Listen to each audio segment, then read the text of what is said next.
கால் நூற்றாண்டு காலம் கலைத்தாயின் காலடியில் வெற்றி திலகமிட்ட வெற்றியாளன். இவர் ஆட்டத்திற்கும் ஆக்டிங்கும் தயக்கமின்றி தலை வணங்கும் ரசிகர் கூட்டம். காஞ்சனா முனியும் கை கொடுத்த கோடி வெற்றி. காலின் அதிசயம் இவர் நடனத்தின் புது விஷயம்.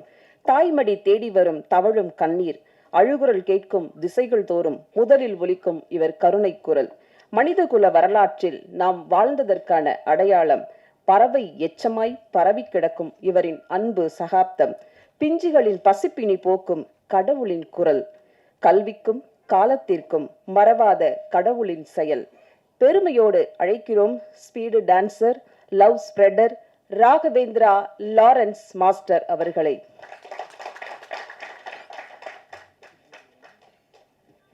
போடியம்ல பேசலாமா?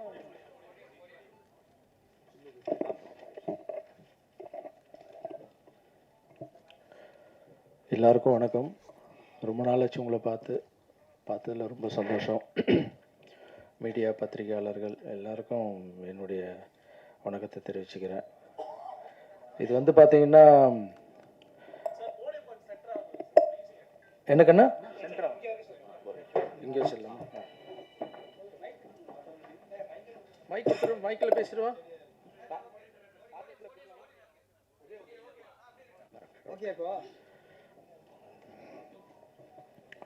ஸோ நிறைய மேடையில் பார்த்தீங்கன்னா நீங்கள் நம்ம மாற்றுத்திறனாளி பசங்க நடனம் ஆடுறதை பார்த்துருக்கீங்க.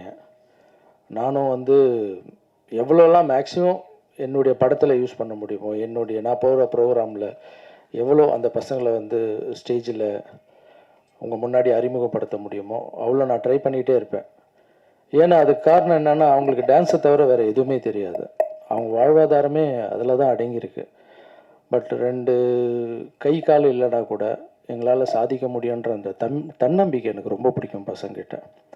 எனக்கே ஒரு சில டைமில் வந்து நான் ரொம்ப டல்லானாலும் இல்லை ஏதாவது ஒரு விஷயத்தில் அப்செட் ஆனாலும் பசங்களை கூப்பிட்டு ஒரு 5 நிமிஷம் ஆட வச்சாலே இவங்களே இவ்வளோ சாதிக்கிறாங்க, நம்ம இதுக்கெல்லாம் அப்செட் ஆகிறோமோன்னு நம்மளுக்கு ஒரு ரீசார்ஜ் மாதிரி பண்ணிப்பேன் பசங்களை பார்க்கும்போது.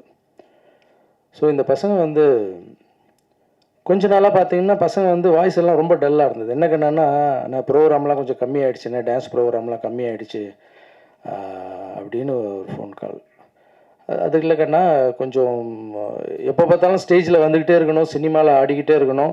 மேக்ஸிமம் நான் பண்ணுற படத்தில் எல்லாத்துலேயும் வந்து நான் என்ன சொல்லுவேன்னா, ப்ரொடியூசர்ஸ்கிட்டே டைரக்டர்கிட்ட அந்த மாற்றுத்திறனாளி பசங்களை யூஸ் பண்ணலாமே அப்படின்னு. அதுக்கு ஒரு சிலர் சொல்லுவாங்க, மாஸ்டர் எல்லா இடத்துலையும் அவங்களே போட்டால் ஒரு மாதிரி இல்லை மாஸ்டர், ரிப்பீட் ஆகிற மாதிரி இல்லைன்னு. எத்தனை தடவை 9th தர த்ரிஷாலாம் வந்து பண்ண பார்க்குறோம்ல சார், அதே மாதிரி நம்ம பசங்களை பார்க்கட்டும் சார். ஸோ இவங்கள பார்த்தா வாழ்வாதாரம் வந்து எத்தனையோ லாரன்ஸ் படம், எத்தனையோ பெரிய பெரிய ஹீரோக்கள் படம் ரிப்பீட் பண்ணி பார்க்குறாங்களே சார், ஒரு வாழ்வாதாரத்துக்காக சார்னு சொல்லும்போது ஒரு சிலர் ஒத்துப்பாங்க, ஒரு சிலர் வந்து ரிப்பீட்டு வேணான்னு சொல்லிவிடுவாங்க. நான் மேக்ஸிமம் இது பண்ணிவிடுவேன். அதுக்கப்புறம் பசங்க ஒரு நாள் ஃபோன் பண்ணி, மாஸ்டர் மல்லர் கம்பன் இருக்குது, அப்படி ஒரு வித்தை இருக்குது, நாங்கள் கற்றுக்கிட்டு, ஏன்னா டான்ஸ் என்ன தானே ஒரே மாதிரி இருக்குது, இது நாங்கள் கற்றுக்கிட்டு பண்ணட்டுமா அப்படின்னு. அது என்னன்னு நான் ஃபஸ்ட்டு தெரிஞ்சுக்கிட்டேன். டான்ஸுன்னு எடுத்து கீழே ஆடுறது, அது வந்து கொஞ்சம் பேலன்சிங் மிஸ் ஆனாலும் நம்ம பரவாயில்ல அட்ஜஸ்ட் பண்ணிக்கலாம். ஆனால் அந்த மல்லர் கம்பன்றது ஒரு கம்பில் 2 கை 2 கால் இருக்கிறவங்களே மேலே ஏறி ஆடுறதுன்றது, பேலன்சிங் பண்ணுறதுன்றது அவ்வளோ கஷ்டம். நீங்கள் எப்படிப்பா அதை பண்ண முடியுங்க அப்படின்னு கேட்டேன். இல்லை மாஸ்டர், இதை நாங்கள் சாதிச்சு காமிக்கிறோம் அப்படின்னு சொன்னாங்க பசங்க. சரி கண்ணா, நீங்கள் போங்க, நீங்கள் போய் அதை கற்றுங்க, ஜாக்கிரதையாக கற்றுங்க அப்படின்னு நான் ஒரு முறை அவங்க ப்ராக்டிஸ் பண்ணதை கூப்பிட்டு பார்த்தேன், செக் பண்ணேன். ஆனால் ஒரே ஒரு விஷயம் சொல்லுவாங்க, எக்ஸாமில் நான் தோற்று போயிட்டேன்னு சூசைட் பண்ணிக்கிறவங்க, அப்புறம் நான் கடன் வாங்கிட்டு எனக்கு பிரச்சனையாக இருக்குன்னு இறந்து போகிறவங்க, வாழ்க்கையில் வந்து தன்னம்பிக்கை இல்லாமல் எவ்வளோ விஷயங்கள்லாம் நடக்குது. பட் இந்த பசங்களை சொல்லணுன்னா, இவங்களுடைய தன்னம்பிக்கை நான் அதை பார்க்கும்போது இவங்கள பார்த்து நம்மளுக்கெல்லாம் கற்றுக்கணும் நிஜமாக. அந்த மாதிரி சூசைட் பண்ணிக்கிறவங்க, இப்போ 2 கை 2 கால் எதுவுமே இல்லாமல் மேலே ஏறுறாங்க, சாகசம் பண்ணுறாங்க, என்னென்னவோ பண்ணுறாங்க. இந்த உலகத்தில் வந்து கடவுள் வந்து 2 கை 2 கால், கம்ப்யூட்டர் மாதிரி ஒரு பிரெயின் எல்லாம் கொடுத்து கூட கடவுளை திட்டிகிட்டு இருக்கோம் நம்ம, இன்னும் எதுவும் கொடுக்கலன்னு.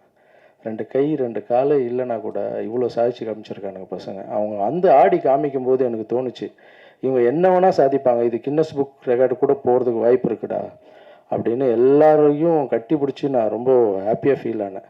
பட் அது வந்து நான் மட்டும் அந்த அந்த சந்தோஷத்தை இல்லாமல் அது உங்கள் கண் பார்வைக்கு மீடியாவுக்கு முன்னாடி எடுத்துகிட்டு வந்தா இந்த ப்ரெஸ் மீட்டுக்கு காரணமே என்னன்னா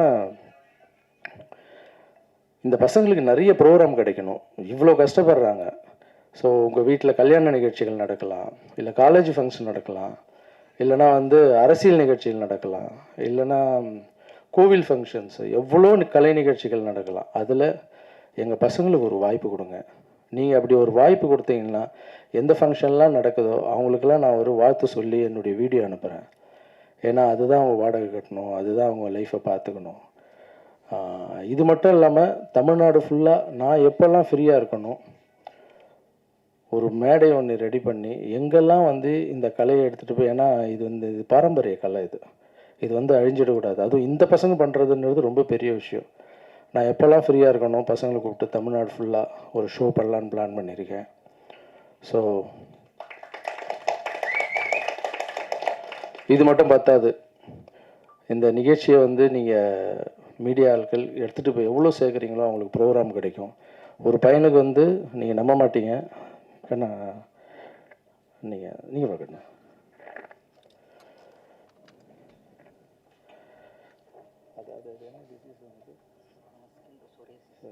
இப்போது இவர் வெறும் வாடகை கட்டுறது இது மட்டும் இல்லை பிரச்சனை. திடீர்னு ஏதாவது அவருக்கு என்ன ஸ்கின் ப்ராப்ளமா? ஆமாம், சோரியாசிஸ்னு ஒரு ப்ராப்ளம். அது வந்து 3 வருஷமாக அதுக்கு மாத்திரை மருந்து இதெல்லாம்.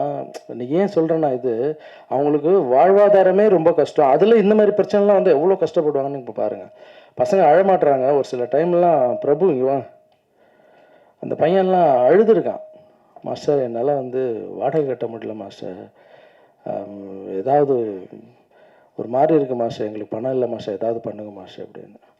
ஸோ நம்ம பணம் கொடுக்குறோம், எல்லாம் செய்கிறோம், பட் வாழ்வாதாரத்துக்கு அவங்களுக்கு ஏதாவது பண்ணி கொடுக்கணும் அப்படின்னு சொல்லி தான். ஸோ இந்த நிகழ்ச்சியை எல்லாரும் ப்ளீஸ் தயவு செஞ்சு கவனிக்கிறேன், நீங்கள் போயிட்டு பப்ளிக்கிட்ட இந்த விஷயத்தை நல்லா ரீச் பண்ணுங்கள். அவங்களுக்கு நிறைய ஷோ கிடைக்கட்டும். நீங்கள் எழுதுகிற எழுத்து, நீங்கள் பேசி, ஏன்னா நீங்கள் நிறைய வீடியோஸ் நான் பார்க்குறேன்.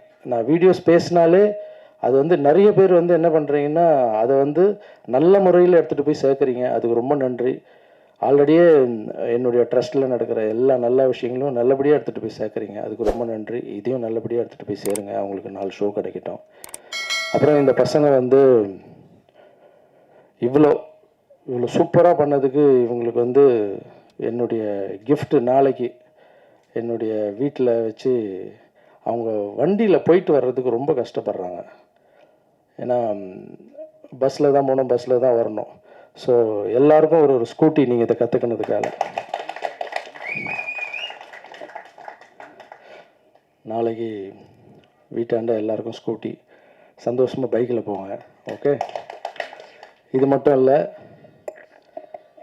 மாற்றுத்திறனாளிக்காக ஒரு படம் ஒன்று பண்ண போகிறேன் நான்.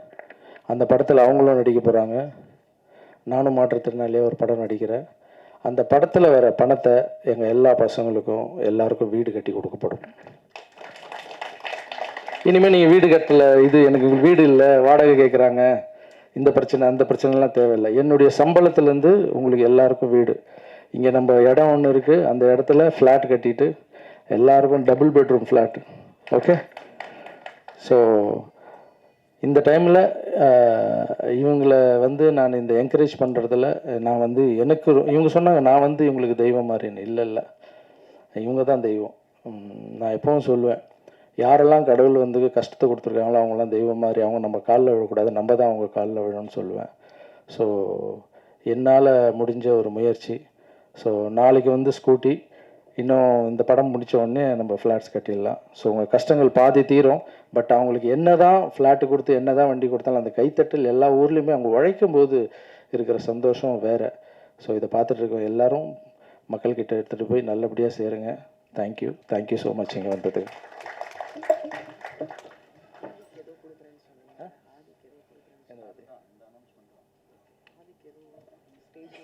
அப்புறம் இந்த இந்த மல்லர் கம்பை வந்து கற்றுக்கிறேன்னு சொன்னோன்னே அந்த மல்லர் கம்பை மாஸ்டர் யாருன்னு கேட்டேன். அந்த மாஸ்டருக்கு இந்த இடத்துல நான் ஒரு வாழ்த்து தெரிவிச்சுக்கிறேன். மாஸ்டர் இங்கே வாங்க.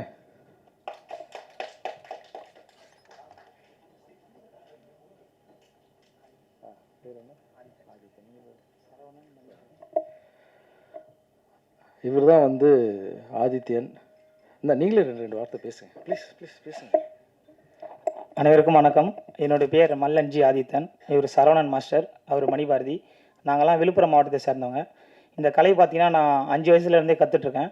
என்னோடய மாஸ்டர் பார்த்திங்கன்னா உலகதுரை. அவர் தான் இந்த கலையோட தமிழ்நாட்டின் மல்லர் கம்ப தந்தைன்னு சொல்லுவாங்க. இந்த கலை பார்த்திங்கன்னா நம்ம பாரம்பரிய கலை.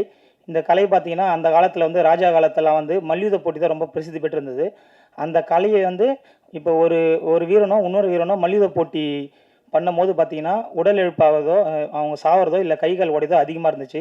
அந்த காலத்தில் வந்து இதை தவிர்க்க என்ன பண்ணாங்கன்னா, ஒரு வீரனும் இன்னொரு வீரனும் வந்து இப்போ மல்யுத்தம் பண்ணும்போது கைகள் உடைதுன்றதுக்காக ஒரு பாறையை வந்து மரம் மாதிரி உருவாக்கி அதில் இந்த பிடிகள்லாம் போட்டு தன்னோட மசில்ஸ்லாம் ஸ்ட்ரென்தன் பண்ணி அப்புறமா போருக்கோ இல்லை மல்யுத்த போட்டிக்கோ வந்து அவங்க பயிற்சி பண்ணி இது மூலிமா கொண்டு போனாங்க. நாளடைவில் வந்து ஆங்கிலேயர் உள்ளே வரும்போது இந்த கலை வந்து அழிஞ்ச பல தமிழ் கலையில் இந்த கலை ஒன்றும். இந்த கலை வந்து மறுபடியும் மீட்டு எடுத்தவர் வந்து தான் இந்த உலகதுரை ஐயா. அவர் தான் மீட்டு எடுத்தார். அவருக்கு அப்புறம் பார்த்தீங்கன்னா எங்களோட கோச்சஸ் வந்து ஜனா, கணேஷ், ராமச்சந்திரன் அவங்க வந்து இந்த தமிழ்நாட்டு ஃபுல்லாக பரவி இந்த கலை வந்து இன்றைக்கி சர்வதேச அளவில் போட்டி நடந்து இந்த தமிழ்நாடு வந்து இன்றைக்கி வந்து பார்த்திங்கன்னா கோல்டு மெடல் அடிக்கிற அளவுக்கு இந்த கலை வளர்ந்துருக்கு. இந்த கலையை வந்து நிறையா தமிழுக்கு தெரியல. இப்போ வந்து இது நம்ம தமிழுடைய பாரம்பரிய கலை, ஆனால் நம்ம தமிழுக்கு நிறைய பேருக்கு தெரியல. இதை வந்து நாங்கள் வந்து ப்ரொமோட் பண்ணணும், தமிழுக்கு இதை நான் கொண்டு போகணுன்னு அந்த ஒரு ஐடியாவில் தான் நாங்கள் வந்து இவங்களை பிரபு வந்து நான் சொல்லியிருந்தேன் இந்த மாதிரி இந்த கலையை வந்து கற்றுங்கன்னு. அவங்க வந்து சார்கிட்ட கேட்டு சாரோட பர்மிஷனோடு வந்தாங்க. வரும்போது ரொம்ப தயங்கினாங்க, எப்படி இதை நீங்கள் இப்போ எப்படி மாஸ்டர் எங்களுக்கு சொல்லித்தர போகிறீங்க அப்படின்னு.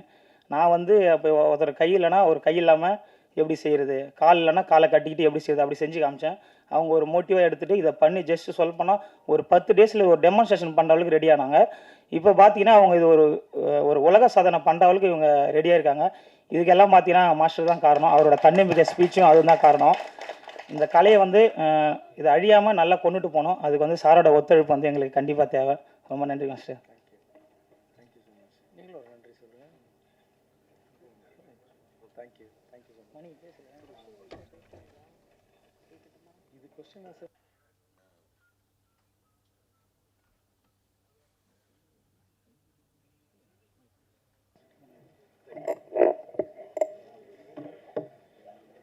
மனசுதான் கடவுள். இங்கே கடவுளே நிறைய பேரை நம்ம பார்க்க முடிஞ்சது இந்த மேடையில. சரிந்து போனாலும் சாதனைகளால் நிமிர்ந்தே நிற்போம். கால்களின்றி கைகளின்றி இருந்தாலும் தன்னம்பிக்கையால் இந்த தரணியை வெல்வோம். எல்லா துயரங்களிலிருந்தும் மாற்றி எழுதும் மாற்றுத்திறனாளிகள். நம்பிக்கை ஒன்று இருந்தால் முடியாதது எதுவும் இல்லை, முடியும், நடக்காதது நடக்கும். வாழ்த்துக்களோடு மல்லர் கம்பம் உங்கள் உலகத்தின் உயரத்திற்கே உங்களை எடுத்துச் செல்ல வேண்டுகிறோம். இப்போது மக்களிடமிருந்து உங்கள் அன்பையும் உங்களுடைய எழுத்துக்களையும் எங்களை எடுத்துச் செல்ல வேண்டும் என்ற நம்பிக்கையோடு விடைபெறுகிறோம். நன்றி, வணக்கம்.